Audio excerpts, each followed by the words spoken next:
नमस्कार. 27 फेब्रुवारी हा जागतिक मराठी भाषा दिवस, मराठी भाषा दिन, मराठी भाषा गौरव दिन अशा नावाने साजरा केला जातो. साहित्य अकादमी पद्मभूषण ज्ञानपीठ पुरस्काराने गौरवान्वित कुसुमाग्रज यांच्या जन्मदिनानिमित्ताने या दिनाला सुरुवात झाली.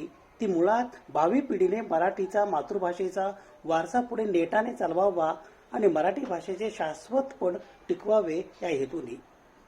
या दिवसाचे औचित्य साधून आपल्याशी संवाद साधण्याचा हा एक प्रयत्न आहे. अशा महत्त्वपूर्ण विषयासाठी कृपया चॅनलला सबस्क्राईब करा. आपली मते आणि सूचना कमेंट बॉक्समध्ये लिहा. जगभरात हा दिन जिथे मराठी माणूस निवास करतो तिथे साजरा होतो. तसेच या निमित्ताने मराठी भाषेला योग्य दिशा देण्यासाठी चर्चासत्र, कार्यशाळा, मराठी नाटक, चित्रपट, शास्त्रीय संगीत, काव्यसंमेलन, व्याख्यान, विविध स्पर्धा आदी विधायक उपक्रम राबविले जातात. यातून मराठी भाषेचे संवर्धन आणि माहिती वर्णन करणे आणि ती समृद्ध कशी होईल या दृष्टीने मंथन केले जाते. आपण वर्षभरात भाषा संवर्धन पंधरवडा, भाषा दिन, महाराष्ट्र दिन साजरे करतो. माझा मराठीची बोलू कौतुके परी अमृतातेही पैजा जिंके ही संत ज्ञानेश्वरांची अत्यंत प्रसिद्ध ओवी आहे. ही ओवी ज्ञानेश्वराच्या 6व्या अध्यायातील असून योगशास्त्रासारखा कठीण विषय मराठीत मांडताना त्यांनी या भाषेचा गौरव केला आहे. ही ओवी मराठी भाषेच्या समृद्धतेचे प्रतीक मानली जाते. याचा अर्थ मराठी भाषेचा गोडवा अमृतापेक्षाही जास्त आहे आणि ती अमृताबद्दल ही पैज किंवा स्पर्धा जिंकू शकते असा मराठी भाषेचा अभिमान व्यक्त करणारी ही ओवी आहे. अमृतामध्ये अमर करण्याची ताकद आहे, परंतु मराठी भाषेतील शब्द इतके रसाळ आणि गोड आहेत की अमृतालाही कमीपणा जाणवेल, कमीपणाची जाणीव करून देतील. ऐसी अक्षरे रसिके मिळवीन. ज्ञानेश्वर महाराज म्हणतात की मी अशा रसिक मराठी अक्षरे शब्द एकत्र करेन किंवा निर्माण करेन जी मराठी भाषेची थोरवी वाढवतील. या ओवीद्वारे ज्ञानेश्वरांनी मराठी भाषेची उच्चता, गोडवा आणि सामर्थ्य प्रतिपादन केले आहे. तिचा गोडवा कोणत्याही दिव्य गोष्टीपेक्षा जास्त आहे. रंगनाथ पठारे समितीने सादर केलेल्या भक्कम अहवालाच्या आधारे ही अनेक वर्षाची अभिजात मराठी भाषेची मागणी अखेर पूर्ण झाली असून मराठी आता भारत सरकार मान्य अभिजात भाषांच्या यादीत मानाने सामील झाली आहे. दिनांक 3 ऑक्टोबर 2024 रोजी केंद्र सरकारने मराठी भाषेला अधिकृतपणे अभिजात भाषेचा दर्जा प्रदान केला आहे. 1.5 ते 2.5 हजार वर्षांहून अधिक प्राचीन इतिहास, स्वतंत्र साहित्य परंपरा आणि सातत्यपूर्ण प्रवास असलेल्या भाषांना हा दर्जा मिळतो. मराठीसह पाली, प्राकृत, आसामी आणि बंगाली या भाषांनाही ही दर्जा मिळाली असून या ऐतिहासिक निर्णयामुळे मराठी भाषेच्या संवर्धनाला बळकटी मिळाली आहे. प्राचीनता, मौलिकता, स्वतंत्र साहित्य आणि सातत्य ही अभिजात भाषेसाठी निकष आहेत. भाषेचा इतिहास 1500 ते 2000 वर्षापेक्षा जास्त असावा. भाषेला स्वतंत्र परंपरा असावी. ती दुसऱ्या भाषेवरून अनुवादित नसावी. प्राचीन साहित्याचा समृद्ध वारसा असावा. प्राचीन आणि आधुनिक भाषेमध्ये सुस्पष्ट नाते असावे. हे अभिजात भाषेसंदर्भातील काही निकष आहेत. मराठीला अभिजात दर्जा मिळाल्याचा आर्थिक फायदा म्हणजे मराठी भाषेच्या प्राचीनतेवर आणि साहित्यावर संशोधन करण्यासाठी केंद्र सरकारकडून भरीव निधी उपलब्ध होईल. देशातील विविध विद्यापीठांमध्ये मराठी भाषा आणि साहित्याचे विशेष अभ्यासक्रम सुरू करता येतील. संस्कृती आणि मराठी भाषेतील दुर्मिळ हस्तलिखिते, ग्रंथ आणि साहित्याचे जतन डिजिटलीकरण करण्यास गती मिळेल. मराठीच्या अभ्यासासाठी केंद्रीय विद्यापीठामध्ये विशेष पीठ स्थापन केले जातील. साहित्य अकादमी पद्मभूषण ज्ञानपीठ पुरस्काराने गौरवान्वित कुसुमाग्रज तथा विष्णू वामन शिरवाडकर, तात्यासाहेब शिरवाडकर यांच्या जन्मदिनानिमित्ताने मराठी भाषा गौरव दिन याची सुरुवात झाली. विष्णू वामन शिरवाडकर तथा तात्यासाहेब शिरवाडकर हे मराठी भाषेतील अग्रगण्य कवी, लेखक, नाटककार, कथाकार व समीक्षक होते. त्यांनी कुसुमाग्रज या टोपण नावाने कविता लेखन केले. ते आत्मनिष्ठ व समाजनिष्ठ जाणीव असणारे मराठीतले महत्वाचे लेखक मानले जातात. शिरवाडकरांचे वर्णन सरस्वतीच्या मंदिरातील दैदिप्यमान रत्न असे करतात. वि. स. खांडेकर यांच्यानंतर मराठी साहित्यात ज्ञानपीठ पुरस्कार मिळणारे ते दुसरे साहित्यिक होते. त्यांचा जन्मदिवस 27 फेब्रुवारी हा मराठी भाषा गौरव दिन या अंतर्गत साजरा केला जातो. कुसुमाग्रज हे मराठी अभिरुचीवर 4 दशकापेक्षा अधिक काळ प्रभाव गाजविणारे श्रेष्ठ प्रतिभावंत कवी, नाटककार, कथाकार, कादंबरीकार, लघुनिबंधकार व आस्वादक समीक्षक होते. प्रामाणिक सामाजिक आस्था, क्रांतिकारक वृत्ती आणि शब्दकलेवरचे प्रभुत्व ही त्यांच्या काव्याची वैशिष्ट्ये आहेत. त्यांच्यातल्या सखोल सहानुभूतीने त्यांना समाजाच्या सर्व थरातील वास्तवाला भिडण्यासाठी आणि पौराणिक आणि ऐतिहासिक व्यक्तिमत्वामधील मानवी वृत्तीचा शोध घेण्यासाठी प्रवृत्त केले. त्यांच्यातल्या शोधक आणि चिकित्सक स्वभावाने त्यांना प्रत्यक्ष ईश्वरासंबंधी प्रश्न उपस्थित करायला आणि माणसाच्या समग्रतेचे आकलन करायला प्रवृत्त केले. त्यांचे समृद्ध आणि प्रगल्भ व्यक्तिमत्व वैविध्यपूर्ण आणि प्रसन्न रूपात त्यांच्या साहित्यात प्रतिबिंबित झाले आहे. कुसुमाग्रजांचा जन्म पुणे येथे झाला. त्यांचे मूळ नाव गजानन रंगनाथ शिरवाडकर असे होते. त्यांचे काका वामन शिरवाडकर यांनी त्यांना दत्तक घेतल्याने त्यांचे नाव विष्णू वामन शिरवाडकर असे बदलले गेले. कुसुमाग्रजांचे वडील वकील होते. वकिलाच्या व्यवसायासाठी ते पिंपळगाव बसवंत या तालुक्याच्या गावी आले. कुसुमाग्रजांचे बाळपण येथेच गेले. कुसुमाग्रजांना 6 भाऊ आणि कुसुम नावाची एक लहान बहीण होती. एकुलती एक बहीण सर्वांची लाडकी म्हणून कुसुमचे अग्रज म्हणजे मोठा भाऊ म्हणून कुसुमाग्रज असे नाव त्यांनी धारण केले. तेव्हापासून शिरवाडकर कवी कुसुमाग्रज या टोपण नावाने ओळखले जाऊ लागले. नाशिक येथील ह.प्रा.ठा. कला महाविद्यालयातून त्यांनी आपले BA ची पदवी प्राप्त केली. BA ची पदवी मिळाल्यानंतर काही काळ त्यांनी चित्रपट व्यवसायात पटकथा लिहिणे, चित्रपटात छोट्या भूमिका करणे अशी कामे केली. यानंतर सोबत स्वराज्य, प्रभात, नवयुग, धनुर्धारी अशा विविध नियतकालिकांचे वृत्तपत्रांचे संपादक म्हणून काम केले. सन 1930 मध्ये झालेल्या डॉक्टर बाबासाहेब आंबेडकर यांच्या काळाराम मंदिराच्या सत्याग्रहात कुसुमाग्रज यांचाही सहभाग होता. त्यांच्या क्रांतिकारी कवितांची सुरुवात याच लढ्यापासून झाली आहे. सन 1933 साली त्यांनी ध्रुव मंडळाची स्थापना केली. अनेक सामाजिक चळवळीत सत्याग्रहामध्ये सहभाग घेतला. पुढील काळातही त्यांनी नाशिक जिल्ह्यातील आदिवासी विद्यार्थ्यांना शिक्षणासाठी मदत केली. पत्रकारितेच्या निमित्ताने मुंबईत आल्यावर शिरवाडकरांना मुंबई मराठी साहित्य संघाचे डॉक्टर ना भालेराव भेटले. मराठी रंगभूमीचा सुवर्णकाळ संपून ती मृतप्राय होऊ नये म्हणून झटणारे भालेराव यांनी कवी शिरवाडकरांना नाटके लिहिण्यासाठी प्रवृत्त केले.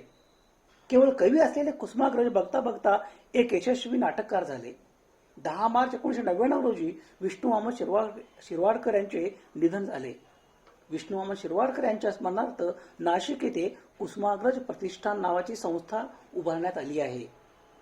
त्यांच्या नाशिकमधील टिळकवाडी येथील निवासस्थानी आता मराठी पुस्तकांचे सुसज्ज ग्रंथालय आहे. मराठी भाषा गौरव दिवस कवी, नाटककार, कथाकार, लघु कादंबरीकार, लघु निबंधकार, आस्वादक, समीक्षक होते. सामाजिक अन्याय व विषमता या विषयावर कुसुमाग्रजांनी त्यांच्या लिखाणातून कठोर टीका केली. साहित्यिकाने सामाजिक बांधिलकी मानली पाहिजे या मताचा त्यांनी पुरस्कार केला. कविता, नाटक, कादंबरी, कथा, लघुनिबंध इत्यादी साहित्य प्रकार त्यांनी हाताळले. कुसुमाग्रजांचा साहित्य विचार पूर्णतः लौकिकतावादी होते आहे. एक समाज मनस्क कलावंताच्या सामाजिक चिंतनाचा आलेख त्यात उमटला आहे. कलावादाचा अतिरेक आणि सामाजिकतेचा तिरस्कार अशा द्वंद्वात अडकलेल्या मराठी साहित्य व्यवहारात त्यांनी समन्वय साधला आहे. कलाक्षेत्रात त्या वेळी निर्माण झालेल्या संभ्रमावस्थेचे पितामहाच्या भूमिकेतून केलेले ते मार्गदर्शन आहे. कुसुमाग्रज हे अहंकार, अनुभव आणि आविर्भाव ही कलेची आधारभूत तत्वे मानतात. त्यांचा हा विचार लेखक सापेक्ष आहे. अहंकार लेखकाच्या लेखन प्रक्रियेला प्रेरणा आणि गती देते. हे तत्व लेखक सापेक्ष आहे. अविर्भाव आशयाचा आकार म्हणजे घाट ठरवितो, म्हणजे ते तत्व कलाकृती सापेक्ष आहे. वर्चस्व हे तत्व रसिकापेक्षा आहे, रसिक सापेक्ष आहे. तर लेखकाच्या अनुभवाची समृद्धी लेखकाच्या सामिलकीवर अवलंबून असते. हे तत्व समाज सापेक्ष आहे.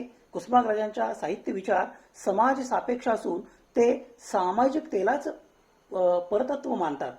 विविध जातीतील लेखक लिहू लागणे यात त्यांना साहित्याची परपुष्टता समृद्धी वाटते. कुसुमाग्रजांच्या साहित्य विचाराचे महत्त्वाचे वैशिष्ट्य असे की एकाच वेळी लेखकापेक्षा लेखक सापेक्ष आणि समाज सापेक्ष आहे. लेखकाच्या अनुभवाला, त्यांच्या स्वातंत्र्याला आणि त्यांच्या व्यक्तिमत्वाला कुसुमाग्रज महत्त्व देतात. कलेचे आधारभूत तत्व हे सौंदर्य, नीती, आत्मनिष्ठा इत्यादींना मानत नाही. त्यांच्या त्या अहंकार, अनुभव आणि आविर्भाव ही साहित्याचीच नव्हे, कोणत्याही मानवनिर्मित कलेची आधारभूत तत्वे आहेत. कलाकृतीत नाविन्य अनुभवामुळेच येते असे कुसुमाग्रज म्हणतात. म्हणजे कुसुमाग्रजांची नाविन्याची संकल्पना आकृतीवादी नसून आशयवादी आहे. नाविन्य व अनुभव समृद्धीसाठी लेखकाने सामिलकी आणि सामाजिकतेचा स्वीकार करावा. समाज जीवनातील उपेक्षितांचे अनुभव साहित्यात यावे, त्यासाठी समाज जीवनातील साहित्य व्यवहारातील पुरोहितशाही जातीयता नष्ट होणे गरजेचे आहे असे कुसुमाग्रज मानतात. कुसुमाग्रज क्रांती ही साहित्याची प्रेरणा मानतात. साहित्य परिवर्तनास पूरक ठरू शकते असे मानतात. त्यामुळे साहित्याला ते विशुद्ध कला मानत नसून सामाजिक साधन मानतात. कुसुमाग्रजांचे साहित्य विचार बासी मर्ढेकर आणि कुसुमावती देशपांडे यांच्या साहित्य विचारांचा संवाद सेतू आहे. मर्ढेकरांच्या नंतर मराठी साहित्यात दुर्बोधता, अश्लीलता आणि लैंगिकता हीच श्रेष्ठ साहित्याची लक्षणे रूढ होत होती. त्यावर कुसुमाग्रजांनी टीका केली आहे.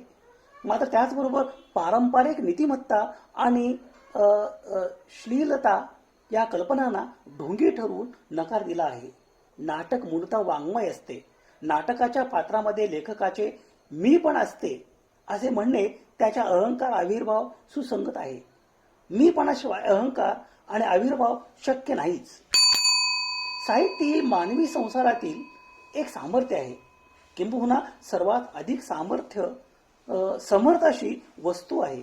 समाज हा संस्कृतीच्या वातावरणात जिवंत राहत असतो आणि या संस्कृतीच्या प्रवाहात सातत्य ठेवण्याचे, त्याला प्रगत करण्याचे कार्य साहित्य करीत असते. माणसे मरते असतात, पण त्यांनी उच्चारलेले वाङ्मय शब्द मात्र अजरामर असतो. पृथ्वीवरच्या नाशवंत पसाऱ्यामध्ये हीच एक शक्ती अशी आहे की जिला चिरंजीवनाचे वरदान लाभले आहे. शब्दाच्या या शक्तीचा उपयोग करूनच संस्कृती जगत असते, पुढे जात असते. देशादेशातील अंतर या शब्दाने कमी होत जाते आणि युगायुगाची साखळी या शब्दाने जोडली जाते. या प्रभावी शक्तीचे, शब्दाचे अवतारकारी कोणते? माणसाच्या मनावर संस्कार करणे हे एकच एक त्यांचे अवतारकारी होय. संस्कार करणे हा शब्दांचा स्वभाव आहे.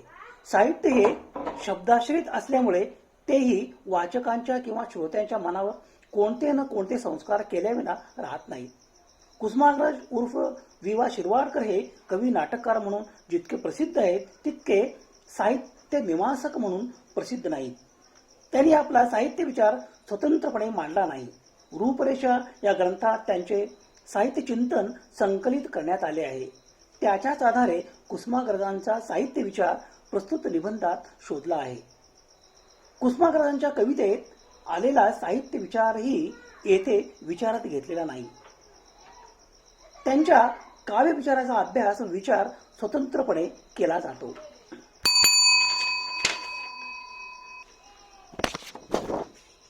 ज्ञानपीठ पुरस्कार विजेते मराठी कवी कुसुमाग्रजांचे महाराष्ट्राच्या सांस्कृतिक क्षेत्रातले योगदान महत्त्वपूर्ण असल्याने त्यांना अभिवादन म्हणून 21 जानेवारी 2013 रोजी महाराष्ट्र शासनाने त्यांचा जन्मदिवस 27 फेब्रुवारी हा मराठी भाषा गौरव दिन म्हणून घोषित केला.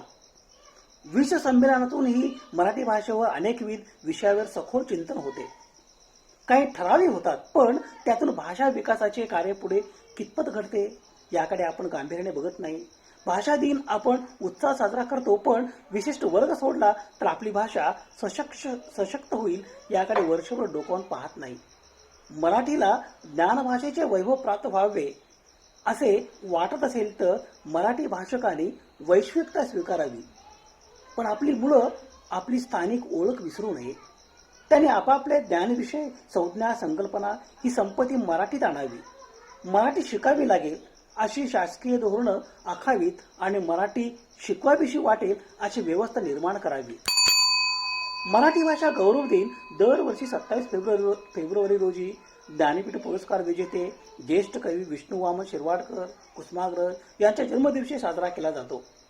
मराठी भाषेचे संवर्धन, साहित्याचा गौरव आणि कुसुमाग्रजांच्या स्मृतींना अभिवादन करण्यासाठी हा दिवस महत्त्वाचा आहे. या दिवशी विविध सांस्कृतिक आणि शैक्षणिक कार्यक्रम आयोजित केले जातात. कुसुमाग्रजांचा जन्मदिन मराठीचे भूषण मानले जाते. मराठी भाषा गौरव दिन साजरा करण्याचा उद्देश म्हणजे मराठी साहित्याचा गौरव करणे आणि भाषा समृद्ध करणे. या उत्सवासाठी महाराष्ट्र सरकारने सन 2013 पासून अधिकृत मान्यता दिली आहे. हा दिवस मराठी भाषेचा सण म्हणून साजरा केला जातो. कुसुमाग्रज तथा विवा शिरवाडकर हे नाटककार, कथाकार, कादंबरीकार आणि कवी म्हणून प्रसिद्ध होते. त्यांचे विशाखा हे काव्यसंग्रह मराठी साहित्य क्षेत्रात अत्यंत मोलाचे आहे. दिनांक 10 मार्च 1999 रोजी विष्णू वामन शिरवाडकर यांचे निधन झाले. महाराष्ट्र भूषण विष्णू वामन शिरवाडकर यांच्या स्मृतीस विनम्र अभिवादन. शोध संदर्भासाठी ही यादी आहे. समाज हिताचे एखाद्या विषयासंदर्भात प्रबोधन करणे, जागतिक समस्यांचे निराकरण करण्यासाठी सामाजिक इच्छा आणि संसाधने एकत्रित करणे आणि मानवतेच्या यशाचा उत्सव बळकट करणे यासाठी सुवर्ण संधी म्हणजे सामाजिक सण आणि सामाजिक उत्सव. अशा महत्त्वपूर्ण विषयासाठी कृपया चॅनलला सबस्क्राईब करा. आपली मते आणि सूचना कमेंट बॉक्समध्ये लिहा. समाजनिष्ठा हीच जीवननिष्ठा. धन्यवाद.